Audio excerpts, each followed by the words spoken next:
Buletin Didik 13 Jun bersama saya Fazilah Niarun. Assalamualaikum dan salam sejahtera.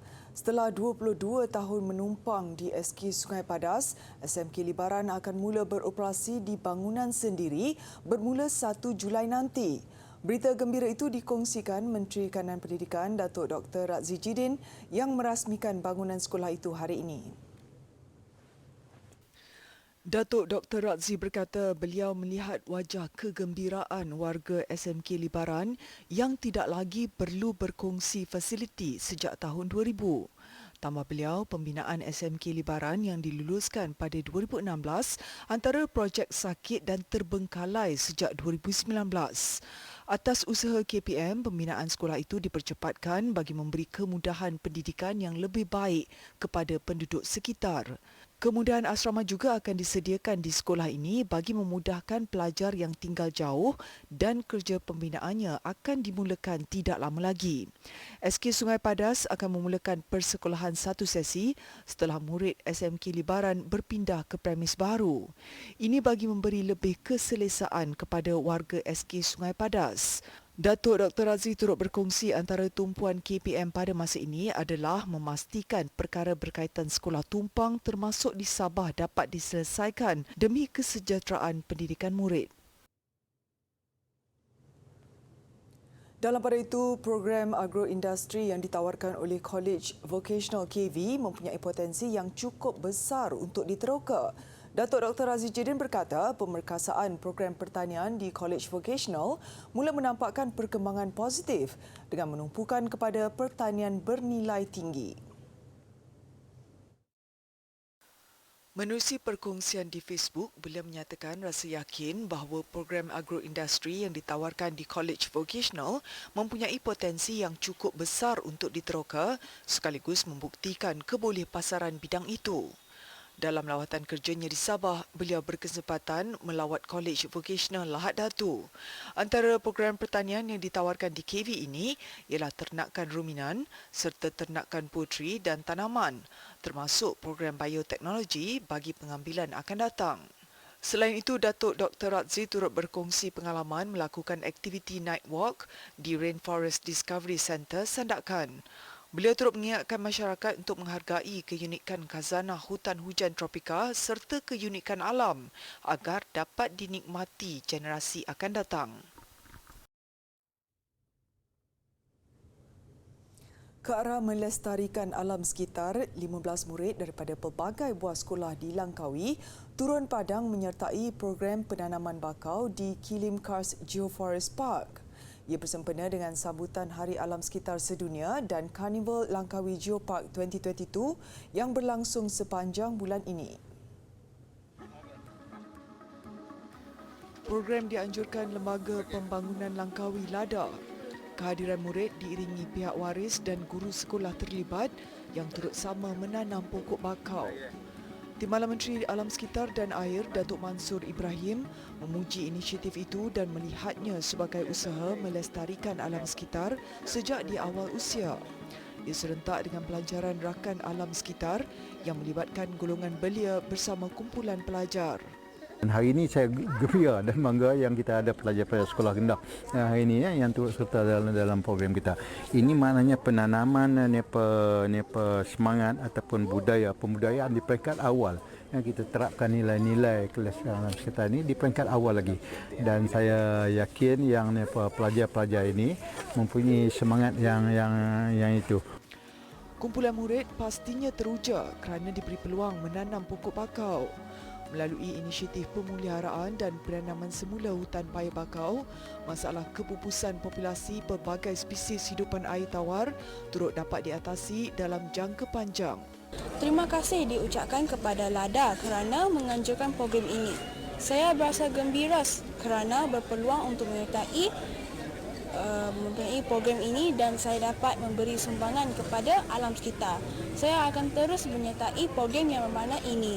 Saya dapat belajar cara untuk menanam pokok bakau dan kepentingan untuk menjaga alam sekitar.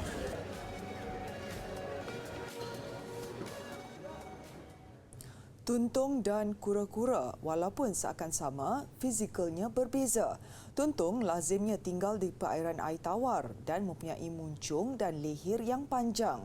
Habitat spesies ini banyak ditemui di Mukim Bota yang terletak di daerah Perak Tengah sehingga diwujudkan Pusat Konservasi Tuntung pada tahun 1970 untuk mengelakkan kepupusan.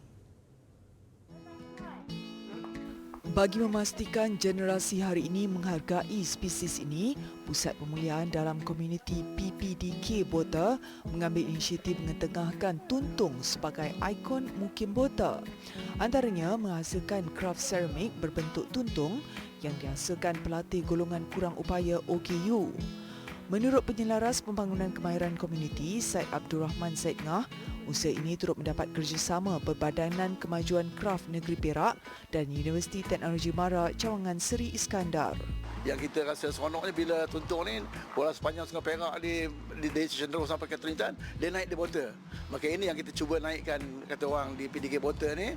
Selain kita menjana pendapatan, kita juga nak menarik pelancong supaya melihat bahawa tuntung ni merupakan produk daripada Bota sendirilah. Kemahiran ini amat penting buat golongan ini kerana ia merupakan terapi kemahiran motor tangan.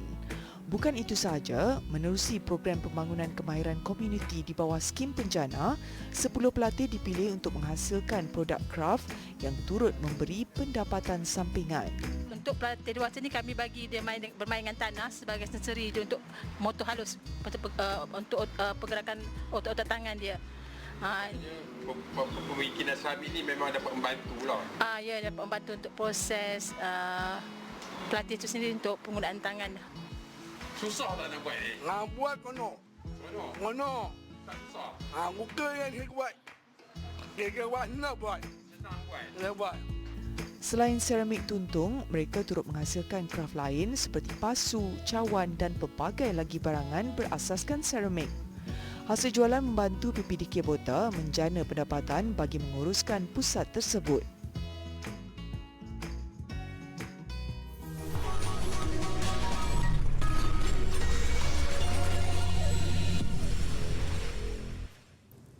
Bagi memperkasa serta memartabatkan lagi bidang pendidikan, latihan kemahiran dan vocational TVET, Kementerian Sumber Manusia KSM merancang untuk menjayakan pelbagai pertandingan peringkat kebangsaan tahun ini. Ini termasuk pelibatan peserta negara ke peringkat antarabangsa yang bakal memberi manfaat kepada agenda pembangunan tenaga mahir negara. 22 calon peserta dan 22 pakar negara setiap bidang kemahiran dijadual menyertai World Skills Competition WSC ke-46 di Shanghai pada 12 hingga 17 Oktober ini. Inisiatif program persediaan lain juga dirancang termasuk latihan pusat serta penyertaan dalam pertandingan kemahiran peringkat antarabangsa seperti Asia Pacific Best Practice Marathon dan Australia Global Skills Challenge. Setiap kali ada pertandingan di peringkat antarabangsa, peserta daripada Malaysia akan menyertai pertandingan World Skills Malaysia Belia di peringkat antarabangsa ini, yang mana sekretariatnya yang diketuai oleh SIAS ini dan juga Majlis Pembangunan Kemahiran Malaysia akan menyusun peserta-peserta yang kita akan bawa ke pertandingan di peringkat antarabangsa di Shanghai nanti. Manakala di peringkat kebangsaan, penganjuran World Skills Malaysia Belia WSMB akan dilaksanakan tahun ini melibatkan 36 bidang kemahiran. Beliau yang juga pengerusi Majlis Pertandingan Kemahiran Malaysia mengalu-alukan penglibatan peserta yang berpeluang mewakili negara sekiranya cemerlang di peringkat kebangsaan. Untuk kita menyertai bermula di peringkat persekolahan dan peringkat negara dan seterusnya peringkat Asia dan dilanjutkan peringkat antarabangsa, sekiranya kita menang di peringkat-peringkat ini, maka ini adalah bertujuan bagi menarik minat pelajar mendalami bidang kemahiran dalam bentuk pertandingan bermula daripada usia yang muda. Bagi memperkukuh usaha melahirkan belia mahir dalam bidang kemahiran, pertandingan Junior Skills Malaysia akan dianjurkan dengan kerjasama Kementerian Pendidikan Malaysia dan Majlis Amanah Rakyat MARA. Ia melibatkan 10 bidang kemahiran terbuka kepada pelajar berusia 16 tahun ke bawah.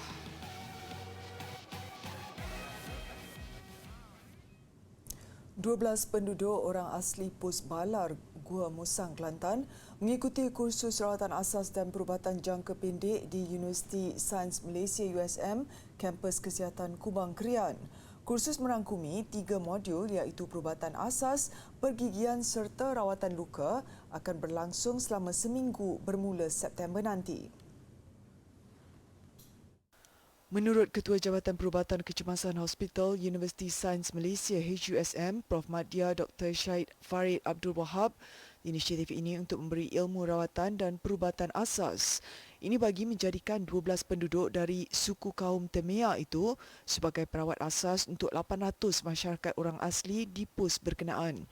Tambahnya, kursus di bawah program KPT Prihatin Komuniti Sejahtera 2022-2023 ini diharap dapat membantu masyarakat 10 kampung di Pos Balar jika berdepan kecemasan. Ia disebabkan lokasi paling jauh di pedalaman dan dikuatiri lambat menerima bantuan perubatan berbanding lokasi lain yang lebih dekat dengan bandar Gua Musang. Kursus jangka pendek yang diberikan ini memberi pendedahan kepada cara merawat luka, membuat CPR, penjagaan selepas bersalin serta pergigian.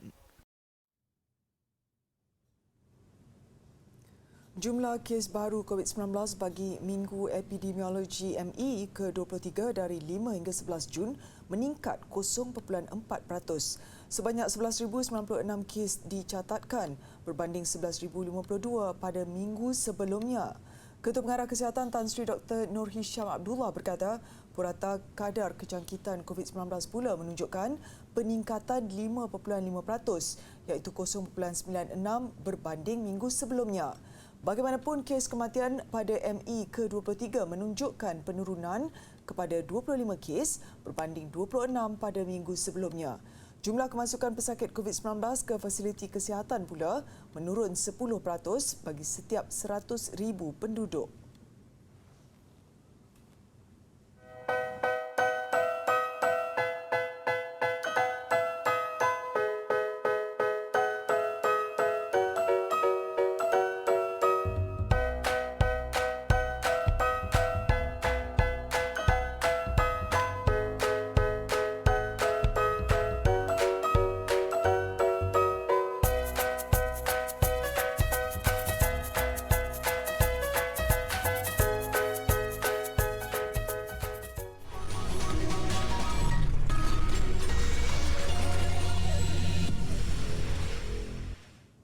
Tanah perkuburan sering dikaitkan dengan kisah seram dan misteri. Maka tidak hairanlah jika suasana kawasan perkuburan seringkali sunyi daripada pengunjung. Namun itu bukan senarionya di kawasan perkuburan Cina di Bukit Cina, Melaka. Setiap pagi dan petang, terutamanya hujung minggu, kawasan yang menempatkan lebih 12,500 kubur di kawasan perkuburan Cina itu dikunjungi orang ramai daripada pelbagai kaum. Bukan untuk menziarahi kubur, kehadiran mereka bertujuan melakukan aktiviti riadah seperti jogging, bersenam dan berjalan di atas bukit setinggi 51 meter. Selain kualiti udara yang bersih dan segar, orang ramai juga boleh melihat keindahan panorama Bandaraya Melaka. Kewujudan trek jogging sepanjang hampir 3 km yang disediakan kerajaan negeri memudahkan kaki jogging. Soal takut tidak timbul buat mereka meskipun di kawasan yang dipenuhi kubur berusia ratusan tahun. Itu kubur itu memang tak ada masalah. Mana-mana Sakira, Cina, Melayu, India kubur memang tak ada masalah. Kita lali kita tak kacau ya. Sini tempat bersih okeylah, lagi keselamatan pun okey juga. Jadi sini mungkin tak berapa panas sangat, pokok banyak. Turut seiring berada di sini, lebih 100 ahli Persatuan Jogging Melaka PJM. Bukit Cina ni antara satu-satunya kawasan rekreasi yang terawal lah. Di mana daripada dulu ramai masyarakat di Melaka ni memilih Bukit Cina ni sebagai tempat untuk beriadah. Kerana tempat dia ni tak ada kenderaan, jadi tak ada kenderaan, tak ada asap lah. Dan dia berada dalam kedudukan yang agak tinggi, di samping udaranya baik. Kita kekalkan dengan situasi yang seperti ini kerana dia menggambarkan alam semula jadi. Ini sudah jadi sinonim pada semua penggemar jogging kat sini. Dan kita tak minat sekiranya kalau kerajaan Melaka cuba upgradekan kawasan ini, kerana banyak kawasan-kawasan yang di-upgrade itu boleh di tempat lain. Syarikat Jepun Kawasaki mencipta sebuah model robot kambing yang boleh ditunggangi manusia. Dinamakan Bex, sempena nama spesies kambing gurun Ibex yang diperkenalkan dalam satu acara pameran di Tokyo baru-baru ini. Menurut Kawasaki, Bex dibina untuk membantu golongan warga emas, terutamanya petani. Ia dikatakan mampu menampung beban sehingga 100 kg. Bentuk badannya juga direka bagi membolehkan tunggangan yang selesa. Selain itu, ia turut dilengkapi dengan unit kamera yang mampu membantu manusia dalam kerja-kerja seperti pemantauan ladang tanaman. Robot prototipe ini dibangunkan oleh jurutera yang telah berkecimpung dalam projek Robust Humanoid Platform yang digelar sebagai Kalido sejak 2015. Hampir 30% populasi di Jepun berusia 65 tahun ke atas dan ia dijangka meningkat untuk tempoh beberapa dekad.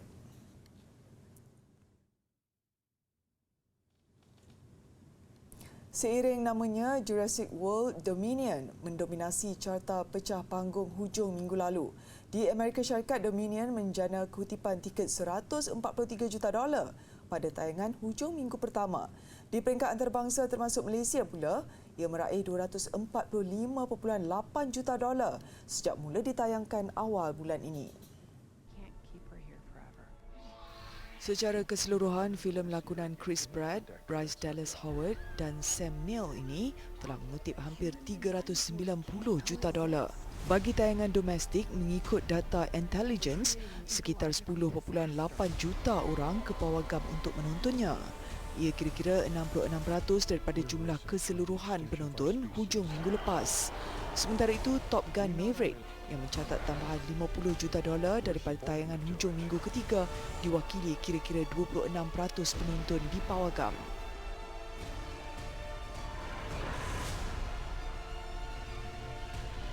Okey, hai. Hari ini saya akan tunjuk cara untuk kita menghasilkan warna hijau melalui teknik campuran antara warna kuning dan juga warna biru. Okey, pertama sekali kita ambilkan warna asas kuning.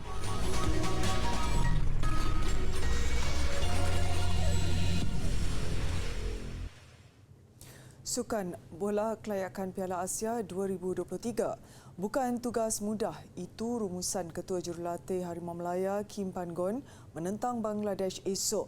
Namun tiada pilihan lain, Malaysia mesti menang untuk sekurang-kurangnya muncul pasukan kedua terbaik kumpulan, seterusnya mara kepusingan akhir tahun depan.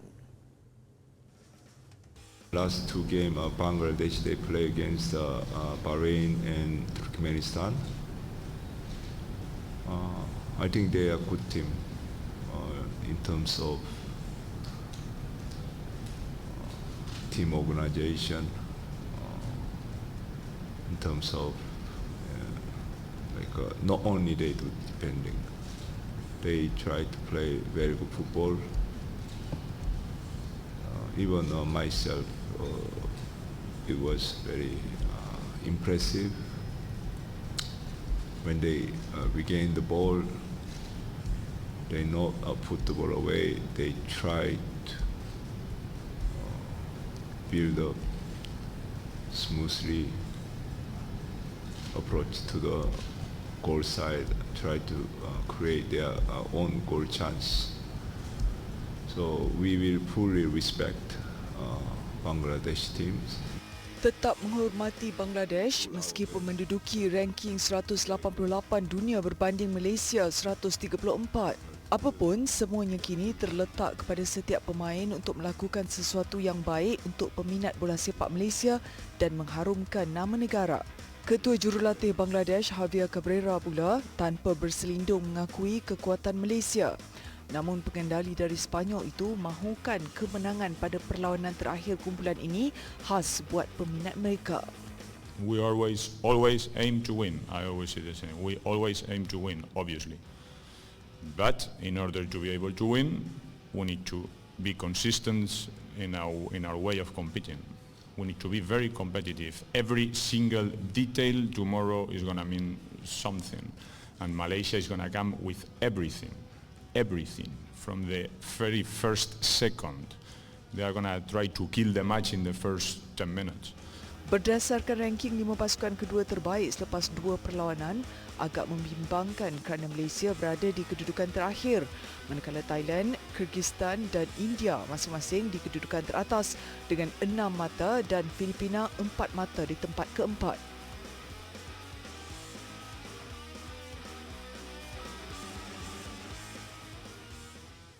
Keperkembangan bola sepak Piala Asia bawah 23 tahun, harapan Vietnam selaku wakil Asia Tenggara ke separuh akhir tidak kesampaian. Pada aksi suku akhir, Vietnam tewas 0-2 kepada Arab Saudi. Vietnam lebih dahulu mencemaskan Arab Saudi dengan beberapa percubaan bahaya. Namun penguasaan Arab Saudi selepas itu sukar lagi dibendung Vietnam apabila lawan membuka jaringan 4 minit sebelum rehat menerusi Motep Al-Harbi. Aksi babak kedua, Vietnam cuba bersaing ketika Arab Saudi menggandakan asakan. Dan minit ke-65, Arab Saudi melebarkan kedudukan hasil tandukan jarak dekat Firas Al-Buraikan. Peluang Vietnam bangkit kian sukar apabila penjaga gol Quan Van Chuan dilayangkan kad merah pada minit ke-78. Pada aksi separuh akhir Rabu ini, Arab Saudi akan menentang Australia.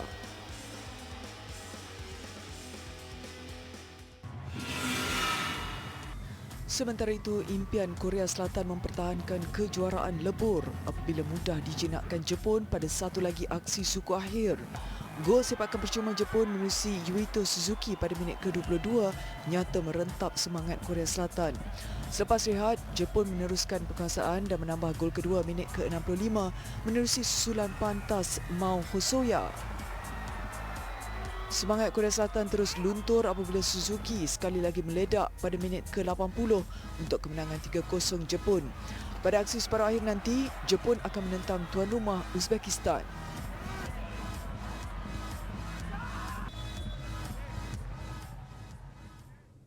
Mengakhiri buletin didik malam ini, saksikan keindahan ladang bunga gladioli yang diusahakan oleh sebuah keluarga di Australia. Saya Fazlani Harun, salam hormat. Assalamualaikum.